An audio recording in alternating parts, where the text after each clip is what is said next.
এক হাতি আর এক বানর। এক জঙ্গলে বাস করত এক হাতি আর এক বানর। হাতি খুব শক্তিশালী ছিল এবং সে বড় বড় গাছগুলিকে এক টানেই উপড়ে ফেলত। আর বানর ছিল খুবই রোগা, কিন্তু তার মধ্যে ছিল খুব ফুর্তি। সে সারাদিন এক গাছ থেকে আরেক গাছ লাফিয়ে বেড়াতো। হাতি আর বানর দুজনেরই নিজের ক্ষমতার উপর খুব অহংকার ছিল। দুজনই অপরের থেকে নিজেকেই বেশি ভালো মনে করত। তার জন্য তাদের মধ্যে সব সময় দ্বন্দ্ব লেগেই থাকত। সেই জঙ্গলেই থাকতো একটি প্যাঁচা। সে প্রায়ই তাদের সেই দ্বন্দ্ব দেখত। প্যাঁচা তাদের সেই লড়াই ঝগড়া দেখতে দেখতে বিরক্ত হয়ে গেছিল।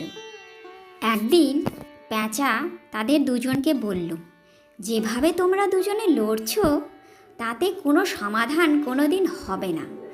তার চেয়ে বরং তোমরা একটি প্রতিযোগিতার মাধ্যমে খুব সহজেই সিদ্ধান্ত নিতে পারবে যে কে বেশি শক্তিশালী। বানর ও হাতি দুজনেরই প্যাঁচার এই কথা সঠিক মনে হলো। তারা দুজনই একসঙ্গে জিজ্ঞেস করলো, এই প্রতিযোগিতায় কি করতে হবে? প্যাঁচা বলল, এই জঙ্গলটি অতিক্রম করলে আর একটি জঙ্গল পাওয়া যায়, যেখানে একটি অনেক পুরনো গাছ আছে। সেই গাছে আছে একটি সোনার ফল।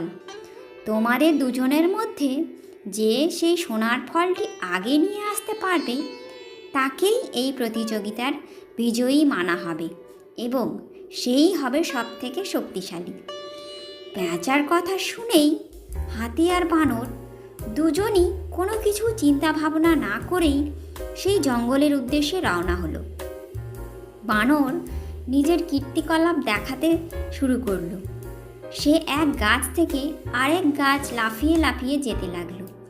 এদিকে হাতি খুব দ্রুত গতিতে দৌড়াতে লাগলো আর তার রাস্তায় আসা যে কোনো জিনিসকেই সে তার শক্তিশালী সুর দিয়ে উপড়ে ফেলতে লাগলো। কিছু সময়ের মধ্যেই হাতি আর বানর সেই জঙ্গল থেকে বেরিয়ে গেল। এক জঙ্গল থেকে অন্য জঙ্গলের মধ্যে ছিল একটি নদী।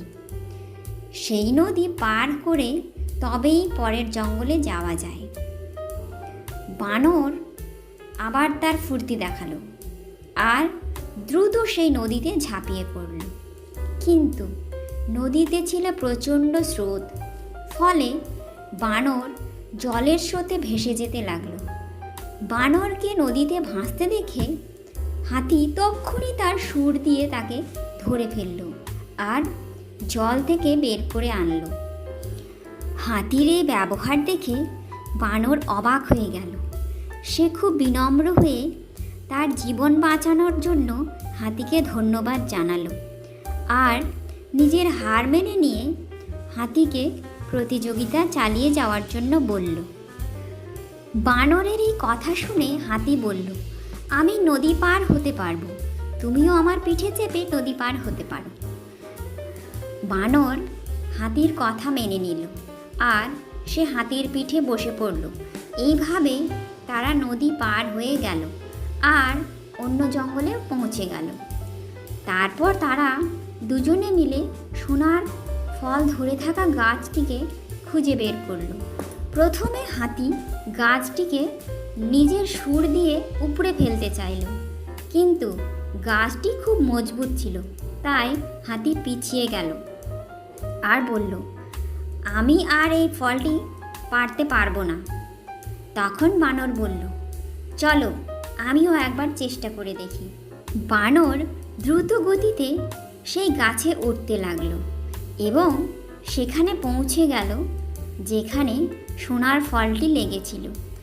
বানর সেই ফলটি পেড়ে নিল এবং নিচে নেমে এলো। তারপর তারা দুজনে মিলে নদী পার হয়ে জঙ্গলে ফিরে এলো আর সোনার ফলটি প্যাঁচাকে দিল। ফল পাওয়ার পর যখনই প্যাঁচা বিজয়ীর নাম ঘোষণা করলো, তখনই হাতি আর বানর দুজনই তাকে থামিয়ে দিল। দুজনই বলল, প্যাঁচা দাদা, এখন আর আমাদের বিজয়ীর নাম জানার কোনো প্রয়োজন নেই।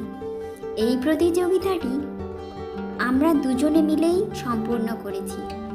আমরা এটা বুঝে গেছি যে সকলের মধ্যেই আলাদা আলাদা গুণ রয়েছে, আর আমরা এটাও সিদ্ধান্ত নিয়েছি যে এরপর থেকে আমরা আর কখনো ঝগড়া করব না, আর মিলেমিশে বন্ধুর মতো থাকব। হাতি আর বানরের এই কথা শুনে প্যাঁচার খুব ভালো লাগলো।